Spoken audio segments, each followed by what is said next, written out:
आळेफाटा नगरीत आपला व्यवसाय थाटण्याचा विचार करताय तर मग आता चिंता कसली? स्वप्नपूर्ती हाईट्स भाडे तत्वावर घेऊन येत आहेत गाळे व ऑफिसेस. 5 मजली इमारत, प्रत्येक मजल्यावर 1000 चौरस फूट व 823 कार्पेटचे बांधकाम क्षेत्र, प्रत्येक मजल्यावर स्वतंत्र शौचालय, दुसऱ्या मजल्यापासून अत्याधुनिक लिफ्ट सुविधा, नगर कल्याण व पुणे नाशिक महामार्गाची कनेक्टिव्हिटी, प्राईम लोकेशन. अधिक माहितीसाठी संपर्क सुरेश आर शिंदे 8169 48 68 39. तर मग विचार कसला करताय? आजच स्वप्नपूर्ती हाईट्स मध्ये आपल्या व्यवसायाची जागा निश्चित करा. नमस्कार, आपण आहोत राजुरी बेल्हे जिल्हा परिषद गटात. अजितदादांचं अकाली निधन झालं. अपघाती निधनामुळं प्रचार थांबला होता आणि आता परत प्रचाराला सुरुवात झाली. राष्ट्रवादीने जरी प्रचाराला लाऊडस्पीकर लावला नसला तरी पदयात्रांना भर दिलाय, गाठीभेटी घेतात आणि या निमित्ताने राजुरी बेल्हे जिल्हा परिषद गटात राष्ट्रवादी पक्षाच्या ज्या उमेदवार आहेत स्नेहलताई शेळके, त्या आज आपल्याला योगायोगाने इथं गाठीभेटी घेताना एका घरात दिसल्यात. आपण त्यांच्याशी संवाद साधणार आहे. ताई नमस्कार. नमस्कार ताई, जिल्हा परिषदेच्या निवडणुकीत आता सुरुवातीला थोडेसे चिन्ह वेगळं होतं, आता चिन्ह एक आलं, तर प्रचार करताना काय तर अडचणी आहेत? सर्वप्रथम सर्व प्रेक्षकांना नमस्कार. जेव्हा आता तुम्ही पहिलं सर्वात आधी म्हटलात की आपल्या महाराष्ट्र राज्याचं असेल, पुणे जिल्ह्याचं असेल, एवढा देशाचंच म्हटलं तर एक नुकसान झालं आहे. आपल्या महाराष्ट्र राज्याचे उपमुख्यमंत्री, पुणे जिल्ह्याचे पालकमंत्री, राष्ट्रवादी काँग्रेस पक्षाचे अजितदादा गटाचे अध्यक्ष आणि आमच्या सर्व त्या ठिकाणी आमच्या सर्वांचे मार्गदर्शक, आमचे नेते, असा नेता होणे नाही असे नेते जे आहेत, कामाचाच माणूस असणारे नेते, एक विकास पुरुष म्हटलं तर वागवं ठरणार नाही, हे यांचा दुर्दैवी अंत त्या ठिकाणी झालेला आहे. आणि त्यांना आम्हा सर्वांच्या वतीनं, आपल्या राजुरी बेल्हे जिल्हा परिषद गटातील सर्व कार्यकर्ते असतील, सर्व पदाधिकारी असतील, सर्व ग्रामस्थ, या सर्वांच्या वतीनं सर्वप्रथम त्यांना मी भावपूर्ण आदरांजली अर्पण करते.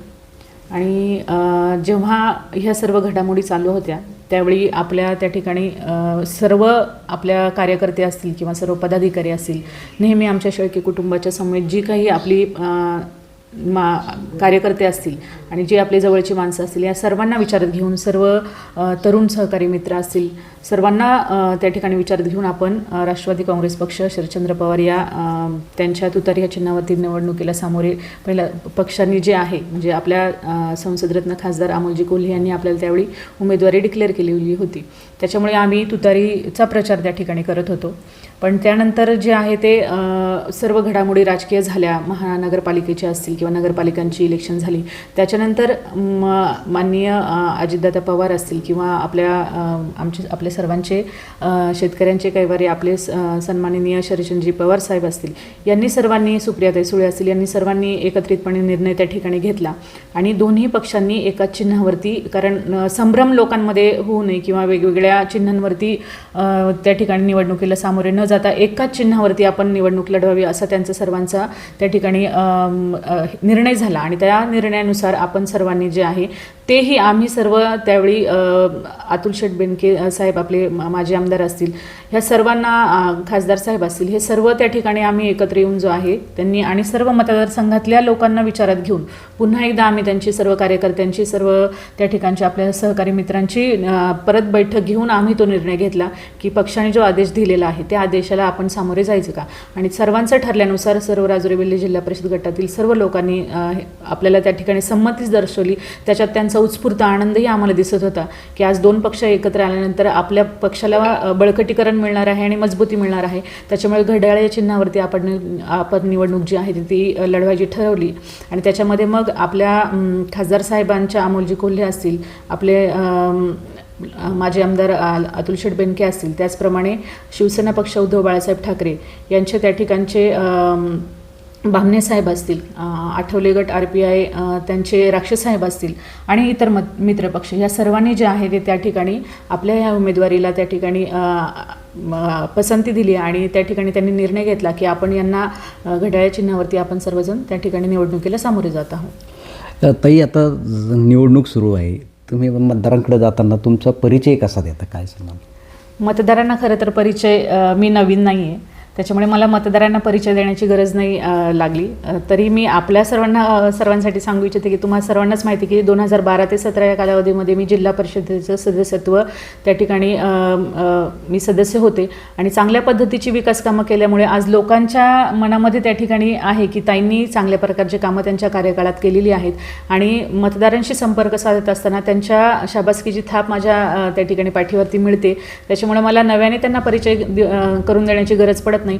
पण झालेल्या कामांचा त्या ठिकाणी एक उजळणी म्हटलं तर त्या ठिकाणी उजळणी मी त्यांना देत असते की आपल्या माध्यमातून जी आहे ती प्रत्येक मग जलसंधारण असेल, शेती असेल, शिक्षण असेल, आरोग्य असेल, वैयक्तिक लाभाच्या योजनांच्या बाबतीत असेल, महिला बाल कल्याणच्या योजना असतील, समाज कल्याणच्या योजना असतील, सर्व क्षेत्रांमध्ये जी कामं केलीत त्या कामांची मी उजळणी फक्त करून देते. आणि उजळणी मी करून देण्यापेक्षा मतदारच त्या ठिकाणी मला सांगतो की ताई तुमच्या माध्यमातून ही कामं झालेली आहेत, ह्या वैयक्तिक लाभाच्या योजनांचा आम्हाला त्या ठिकाणी लाभ मिळालेला आहे. त्याच्यामुळं त्यांना मतदारांनाही ती जाणीव आहे. त्याच्यामुळे नव्याने परिचय करून देण्याची मला काही गरज पडली नाही. ताई साधारणतः तुमचं शिक्षण काय? माझं शिक्षण मी BSc MCM MBA आहे आणि त्यावेळी उच्च शिक्षित सदस्य म्हणूनच 2012 ते 2017 या कालावधीमध्ये मी जिल्हा परिषदेमध्ये निवडून गेले. सर्वात त्या ठिकाणी तरुण आणि सर्वात उच्च शिक्षित सदस्य म्हणून त्या ठिकाणी मला गौरवण्यात देखील आलं होतं. आणि शेळके कुटुंबाच्या माध्यमातून तुम्हाला सर्वांना माहिती की आपली एक समर्थ शैक्षणिक संकुल ही संस्था बेल्हे या गावामध्ये आहे आणि त्या ठिकाणी मी देखील त्या संस्थेचं आहे ते शैक्षणिक क्षेत्रामध्ये कामकाज पाहत असते. ताई खरं तर पाहिलं गेलं तर आता निवडणुकीचं उमेदवार ज्यावेळेस मतदारांकडे जातो तर निवडणूक लढवण्याचं कारण काय खरं काय कारण? निवडणूक लढवण्याचं कारणच आहे की विकास कामं जी आहेत ती झाली पाहिजेत ह्या दृष्टीने आपण निवडणूक लढवतोय. आणि ज्यावेळी चांगल्या प्रकारचा 2012 ते 2017 या कालावधीमध्ये मिळालेला मला अनुभव, सर्वांची मिळालेली साथ आणि एक त्या ठिकाणी उच्च शिक्षित असल्यामुळं अभ्यासूपणा त्या ठिकाणी आहे आणि जिल्हा परिषदेच्या सर्व हेड असतील किंवा सर्व त्या ठिकाणचे विभाग असतील याची सर्वांची अनुभव मला आहे आणि तो दांडगा अनुभव असल्यामुळे आणि आपल्या त्या ठिकाणी विजन डोळ्यासमोर असल्यामुळे चांगल्या पद्धतीने त्या ठिकाणी जे आहे ते आपण काम करू शकतो. आणि मग विकास कामे करताना आपण जास्तीत जास्त निधी आहे तो जिल्हा परिषदेमधून आणू शकतो. त्याच्यामुळे हीच आपलं निवडणूक लढवायचं समाजसेवा आणि विकास कामं या बाबतीत आपल्याला चांगल्या पद्धतीने आपल्या ह्या राजुरी बेल्हे जिल्हा परिषद गटाचा जो आहे तो कायापालट आणि विकासाच्या दृष्टीनं परिपूर्ण असा जिल्हा परिषद गट बनवायचा आहे, हेच आपलं विजन आहे. ताई आपल्या कुटुंबाचं समाजासाठी योगदान काय सांगा? समाजासाठी योगदान शेळके कुटुंबाने सातत्याने दिलेलं आहे. 2012 ते 2017 या कालावधीच्या आधी देखील माझे सासरे माऊलीशेठ शेळके हे राजुरी गावचे उपसरपंच आणि सरपंच म्हणून त्यांनी गेल्या 20 ते 25 वर्षापासून त्या ठिकाणी काम केलेलं आहे. अनेक सहकारी संस्था ज्या राजुरी गावामध्ये आहेत त्या संस्थांमध्ये देखील आमच्या शेळके कुटुंबाचे योगदान असतं. म्हणजे ज्या संस्था आहेत त्यांच्यामध्ये काहीतरी आपल्याला अभ्यासपूर्ण त्या ठिकाणी कामं किंवा त्या दृष्टीनं त्या संस्था देखील पुढे नेता याव्यात यासाठी आमच्या शेळके कुटुंबाने त्या ठिकाणी सातत्याने योगदान दिलेलं आहे. आज राजुरी गावचं जर तुम्ही राजुरी गाव बघितलं तर विकासाच्या दृष्टीनं परिपूर्ण त्या ठिकाणी गाव आहे आणि सर्वांनीच मिळून त्या ठिकाणी काम केलेलं आहे. पण माझ्या सासऱ्यांनी त्या ठिकाणी चांगल्या पद्धतीने राजुरी गावचा कायापालट होण्यासाठी आज रस्ते बघितले तर अनेक रस्ते राजुरी गावातले काँक्रिटीकरण झालेलं आहे. आपली ज्या ठिकाणी बाजार भरतो तो देखील नानांनी स्वतः उभं राहून त्या ठिकाणी चांगल्या पद्धतीचं काम राजुरी गावामध्ये केलेलं आहे. आणि प्रत्येक स्तरातील लोकांना जे आहे ते त्या ठिकाणचे चांगल्या पद्धतीची कामं असतील त्यांचे प्रश्न सोडवण्याचा सातत्याने आमच्या शेळके कुटुंबाने प्रयत्न केलेला आहे. आणि समर्थ शैक्षणिक संकुलाच्या माध्यमातून जे आहे ते राजुरी बेल्हे जिल्हा परिषद गटच नाही तर अनेक आसपासचे तालुके असतील त्या तालुक्यांमधून अनेक मुलं जे आहे ते त्या ठिकाणी शिकण्यासाठी येत असतात आणि त्यांचं आपल्या त्या ठिकाणी त्यांना चांगलं शिक्षण मिळून मुलांचा विकास व्हावा आणि मुलांना कुठेतरी स्वयंनिर्भरता स्वतःच्या पायावरती उभे राहावेत यासाठी आपण शैक्षणिक संस्थेच्या माध्यमातून अनेक रोजगार मेळावे असतील, कॅम्पस प्लेसमेंट आपल्याकडे चांगल्या पद्धतीचे होत असतात. आजही माझे विद्यार्थी जेव्हा आम्हाला भेटतात ते चांगल्या पोस्टवर चांगल्या कंपन्यांमध्ये काम करत आहेत. ही देखील आमच्या कुटुंबाच्या दृष्टीने एक समाधानाचीच बाब आहे की आपण विद्यार्थ्यांना घडवू शकलेलो आहोत. आपल्या मतदारसंघच नव्हे तर अनेक विद्यार्थ्यांना आपण त्या ठिकाणी त्यांचे कार्यक्षम आणि स्वयंनिर्भर बनवण्याचं काम त्या ठिकाणी केलेलं आहे. त्याचप्रमाणे आपलं जे समर्थ आयुर्वेदिक हॉस्पिटल त्या ठिकाणी 3 वर्षापासून चालू आहे, तर त्या आयुर्वेदिक हॉस्पिटलच्या माध्यमातून देखील आपण अनेक प्रकारचे आरोग्य शिबिरे त्या ठिकाणी घेतलेली आहेत. अनेक आपल्या ह्या राजुरी बेल्हे जिल्हा परिषद गटातीलच ग्रामस्थांना त्याचा फायदा आपण देण्याचा प्रयत्न केलेला आहे. कारण आयुर्वेदिक ट्रीटमेंट जी आहे ती फार जणांना त्याची कल्पना नसते. मग त्यातून जे आहे ते त्यांना काय आयुर्वेदिक ट्रीटमेंट आहे ही समजण्यासाठी आपण त्या ठिकाणी कॅम्प घेऊन त्यांना मोफत त्या ठिकाणी सर्व सोयीसुविधा ज्या आहेत त्या उपलब्ध करून दिलेल्या आहेत. नेत्ररोग शिबिरं आपण आधीही घेतलेले, म्हणजे मी जेव्हा 2012 ते 2017 या कालावधीमध्ये त्या ठिकाणी कार्य करत होते त्यावेळी देखील एक खूप मोठा मेळावा आरोग्य शिबिर आपण त्या ठिकाणी घेतलेलं होतं. कृषी पशुसंवर्धन ही शिबिरं देखील आपण त्या ठिकाणी घेतलेली होती. अनेक शासकीय योजनांचा लाभ सर्व आपल्या मतदारसंघातील ग्रामस्थांना व्हावा या दृष्टीनं आपण शासन आपल्या दारी ही देखील त्या ठिकाणी त्या बाबतीत देखील ती योजना जी आहे ती राबवली आणि 11,777 लोकांना त्या योजनांचा फायदा झाला. त्याच्यानंतर ही नेत्र रोग शिबिर असेल, ज्येष्ठ नागरिकांना मार्गदर्शन मेळावे असतील, आपल्या तालुक्यातील सर्व माजी सैनिकांचा सन्मान असेल, सत्कार असेल, दरवेळी आपण 15 ऑगस्ट 26 जानेवारीच्या पार्श्वभूमीवरती त्या ठिकाणी तो पण मेळावा आपण घेत असतो. आणि शिक्षकांचा देखील सन्मान जो आहे तो आपल्या समर्थ शैक्षणिक संकुलाच्या माध्यमातून म्हणजे अनेक आणि लोकांची सुखदुःख असतील, लोकांच्या अडीअडचणीमध्ये त्या ठिकाणी राजुरी बेल्हे जिल्हा परिषद गटातील सर असतील किंवा मी असेल, नेहमीच आम्ही त्या ठिकाणी उपलब्ध असतो. अशा प्रकारचे आपल्या खरं तर आपल्याला यापूर्वी जिल्हा परिषदेसाठी संधी दिली होती, त्या काळात तुम्ही खूप कामं केलीत. मात्र आता तुम्हाला दुबार संधी कशासाठी हवी, काय सांगा? मी तेच सांगितलं की दुबार संधी म्हणजे पहिल्या कामामध्ये जर कुसूर झाला किंवा पहिल्या कार्यकाळात जर मी कुठे कमी पडले असेल किंवा आपण जर म्हणतो ना की शाळेमध्ये शिकणारे विद्यार्थी जेव्हा फर्स्ट येतात त्या ठिकाणी तर त्यांना ते नेहमीच फर्स्ट त्या ठिकाणी असतात कारण त्यांची प्रगती त्या हिशोबाने असते. त्याच्यामुळे माझी प्रगतीची वाटचाल जी आहे, विकासाची वाटचाल एकदम चांगल्या पद्धतीने झालेली होती आणि मी कुठलंही मला जेव्हा संधी मिळाली त्या कामांमध्ये मी कुठेही कमी पडले नाही. त्याच्यामुळे मग आताही त्या ठिकाणी चांगल्या पद्धतीची कामे आपल्या मतदारसंघाचा विकास व्हावा यासाठी मी प्रयत्नशील आहे. त्याच्यामुळे नक्कीच जनतेला माहिती की कामाची पद्धत माहिती आहे, माझ्या कामाची पद्धत असेल किंवा माझं कामकाज जनतेने पाहिलेलं आहे. त्याच्यामुळे जनतेनेच मला ही संधी परत उपलब्ध करून दिलेली आहे. ताई, तुम्हाला संधी मिळाली होती त्यावेळेला तुम्ही कामं केलीत, पण आता तुम्हाला परत संधी दिली मतदारांनी, तर तुमचं पुढचं व्हिजन कसं असेल विकासाचं, काय सांगत आहे? मतदार नक्कीच संधी देतील याची मला खात्री आहे. कारण मी जेव्हा आता मतदारांशी बोलते किंवा मी सर्व या ठिकाणी 2 ते 3 महिन्यापासून मतदारांचा आपला प्रत्येकाशी संपर्क साधण्याचा प्रयत्न केलेला आहे आणि केलेल्या कामाच्या शाबासकीची थाप माझ्यावरती, कौतुकाची थाप मला मिळते. तर आता देखील जेव्हा फिरत असताना ज्या काही अडचणी मला लक्षात आल्यात, जी काही कामे लोकांनी अजूनही काही कामे सांगितलेली आहेत, जलसंधारणची त्यावेळी आपण 10 कोटी रुपयांची कामे केली, त्या कामांचा आजही त्या शेतकऱ्यांना, ग्रामस्थांना त्या कामांचा फायदा होतोय. पण अजूनही काही ठिकाणी जे आहे ते जलसंधारणच्या कामांची मागणी आहे, काही साकव पुलांची मागणी आहे. आणि आज आपण बघितलं तर आपल्या ह्या गटातील सर्व ग्रामस्थ त्या ठिकाणी जे आहेत त्यांची उपजीविका शेती असेल किंवा दुग्ध व्यवसाय ह्यावरतीच चालू आहे. त्याच्यामुळे दैनंदिन वाहतुकीसाठी असेल किंवा आपल्या वाहतुकीसाठी म्हटलं तर रस्त्यांचं जाळं खूप मोठ्या प्रमाणात विणणं गरजेचं आहे. त्याच्यामुळं शेतमालाची ने-आण असेल ह्यासाठी आपल्याला चांगल्या प्रकारचे रस्ते जे आहेत त्या ठिकाणी करायचे आहेत. त्याच्यामुळे रस्ते मजबूतीकरण असेल किंवा रस्ते बळकटीकरण आणि रस्ते बांधणी याच्यावरती आपल्याला भर द्यायचा आहे. त्याचप्रमाणे महिलांसाठी आपण जर बघाल तर महिलांची खूप मोठ्या प्रकारची मागणी, कारण गेल्या 5 वर्षांच्या कालावधीमध्ये देखील मला अनेक महिलांनी सांगितले की ताई आपल्यासाठी काहीतरी चांगल्या प्रकारचा उद्योग तुम्ही सुरू करा.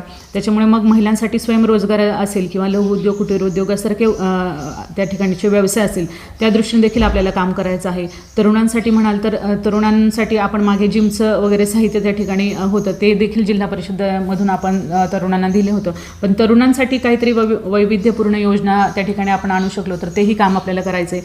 ज्येष्ठ नागरिकांसाठी असेल तर नानाने पार्कची आम्ही त्यावेळी जी आहे ती माझ्या कार्यकाळात ती सूचना मांडलेली होती, त्या दृष्टीने देखील आपल्याला काम करायचं आहे. आणि शिक्षण आणि आरोग्य ह्या 2 मूलभूत गरजा आहेत. पाण्याचं मी तुम्हाला सांगितलंच की अजून मागणी आहे. तर शिक्षण आणि आरोग्य हे देखील आपल्या जिल्हा परिषद शाळांमधील विद्यार्थी जे असतील त्यांना भौतिक सुखसुविधांनी स्वयंपूर्ण अशा शाळा, त्याचबरोबर टेक्नोसॅव्ही जग झालेलं आहे. त्याच्यामुळे संगणक लॅब असेल किंवा प्रयोगशाळा असतील यांच्या माध्यमातून ज्या काही चांगल्या प्रकारच्या योजनांचा मुलांना त्यांच्या शिक्षणामध्ये हातभार लागेल, चांगलं शिक्षण त्यांना घेता येईल या दृष्टीने आपल्याला प्रयत्न करायचे आहेत.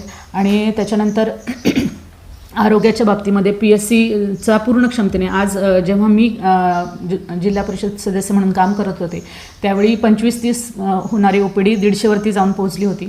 आणि आता देखील म्हणजे ज्यावेळी आपण पूर्ण क्षमतेने त्या ठिकाणी स्टाफ असेल किंवा पूर्ण क्षमतेने ज्यावेळी औषधांचा पुरवठा करतो त्यावेळी नक्कीच सर्वसामान्य जनता ही PSCमध्येच त्या ठिकाणी जात असते. आणि मग PSC चांगल्या प्रकारे परिपूर्ण असल्या तर त्याचा फायदा ह्या लोकांना होतो. त्याच्यामुळे त्या आरोग्याच्या दृष्टीनं उपकेंद्रांची काही मागणी आहे, PSCची देखील त्या ठिकाणी मागणी आहे, त्या पार्श्वभूमीवरती आपल्याला काम करायचं आहे. समाज कल्याण असेल, कृषी विभाग असेल आणि ह्या सर्व योजनांचा लाभ आपल्याला आणि वैयक्तिक लाभाच्या अनेक योजनांचा लाभ आपल्याला त्या ठिकाणी द्यायचा आहे. सगळ्या मतदारांमध्ये एक वेगळा प्रश्न आहे का सगळी पदं शेळक्यांनाच का? काय एक सांगाल? मिनिट सर, मी बोलते याच्यावरती. काय सांगाल? नमस्कार, मी प्रिया निलेश आडवळे, सरपंच ग्रामपंचायत राजुरी. खरं तर मला कुठल्याही प्रकारची राजकीय पार्श्वभूमी नसताना माझ्यासारख्या सर्वसामान्य कुटुंबातील स्त्रीला शेळके कुटुंबाने जे महत्त्वाचं पद, खरं तर खूप मोठ्या लोकसंख्येचं गाव आमचं राजुरी गाव हे खूप मोठ्या लोकसंख्येचं गाव असताना गावचं नेतृत्व करण्याची संधी मला खरं तर कुठल्याही प्रकारची राजकीय पार्श्वभूमी नाही. घरी शेती असेल, दुग्ध व्यवसाय असेल, या पद्धतीचं आम्ही काम करत असतो.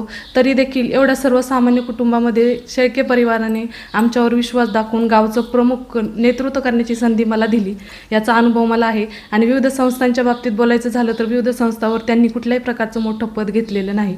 सामाजिक क्षेत्रामध्ये काम करत असताना त्यांचं मला नेहमी मोलाचं मार्गदर्शन असतं. आणि पुढे जात असताना नाना असतील. तुम्हाला हे सांगायचं का शेळके कुटुंबाकडं कोणतंही महत्त्वाचं पद नाही? ताई, मतदारांच्या गाठीभेटी घेताना तुम्ही जे काही माय माऊल्यांचा आशीर्वाद घेता त्या माय माऊल्यांनी तुमच्याकडे आशेने पाहतायत, त्यांचा विश्वासाला तुम्ही जपणार का? काय सांगा? नक्कीच जपणार आणि जपत आलोय. म्हणूनच आज उमेदवारी त्या ठिकाणी सर्वांनी दिलेली आहे की भरभरून असा प्रतिसाद मी मतदारसंघात जेव्हा त्यांच्याशी भेटते, सर्वांना त्या ठिकाणी माता बंधू भगिनींना ज्यावेळी भेटते त्यावेळी नक्कीच त्या ठिकाणी भरभरून कौतुक त्यांच्याकडून माझं केलं जातं. आणि त्यांचा जो विश्वास आहे त्याच्यामुळेच ही उमेदवारी मला मिळालेली आहे. आणि त्याचा नक्कीच आपण जे आहे ते येणाऱ्या कालावधीमध्ये ज्या काही त्यांच्या मागण्या असतील किंवा जे त्यांचे विश्वासाने जी आपल्याला साथ दिलेली आहे त्याचा नक्कीच आपण त्यातून उतराई होण्याचा आणि त्यांच्या मागण्या पूर्ण करण्याचा नक्कीच प्रयत्न करणार आहोत. खरं तर जिल्हा परिषद निवडणुकीला सामोरे जाताना स्नेहलताईंनी जे काही सांगितलं आहे का जे विकासाची कामं काय करणार आहे, मला पूर्वी संधी मिळाली होती त्या संधीचं मी कसं सोनं केले आणि पुन्हा परत संधी दिली तर मी कोणते विकास कामं करील हे पूर्णपणे सांगितलं आहे.